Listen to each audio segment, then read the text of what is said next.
জিজ্ঞাসা করেন বেলাল কি খবর? বলে আম্মা জান আপনার আম্মা জান আমাদের নবী দিন দুনিয়ার বাদশাহ হাবিবুল্লাহ পাকে পাঠিয়েছেন।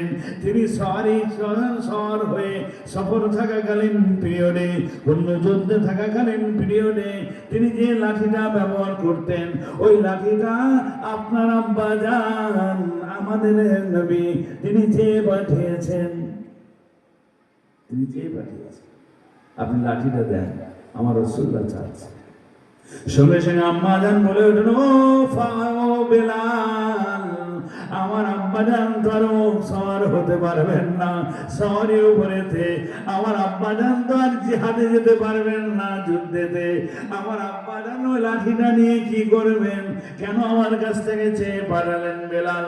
সঙ্গে সঙ্গে বেলাল বলেন, আমার বেটি নবীর বেটি ফাতেমা, আপনি কি জানেন না আমার রাসূলুল্লাহ, আমরা রাসূলুল্লাহ সাহাবা, আমাদের নিকট থেকে আমার রাসূলুল্লাহ বিদায় নিচ্ছেন।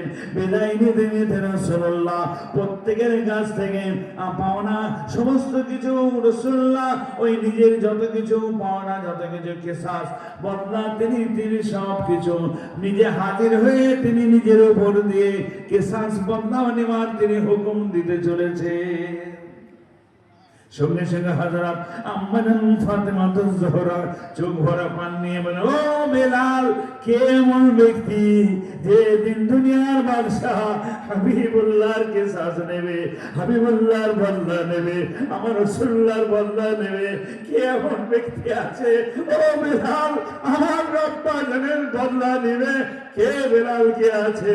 যাও, আমি লাঠি ধরিয়ে দিলাম, তবে আমার রাসূলুল্লাহর ওই কিসাস নেওয়ালা ওই ব্যক্তিটাকে বলবে, যদি তোমার কিসাস নেওয়ার প্রয়োজন হয় তাহলে আম্মা জান ফাতেমা জোহরা নবীর বিবি বলে পাঠিয়েছেন, তার ইমাম হাসান ইমাম হোসেনকে এ বেটি ফাতেমা পাঠিয়ে দিয়েছেন। ওই ইমাম হাসানের উপর ওয়ার করো, ইমাম হোসেনের উপর ওয়ার করো, আঘাত করো, ওই ইমাম হোসেনকে আঘাত করো। আঘাত করা মানে আমার রাসূলুল্লাহকে আঘাত করা হবে, আমার রাসূলুল্লাহর কিসাসটা তোমার আদায় হয়ে যাবে। বলুন সুবহানাল্লাহ। নবীর বেটি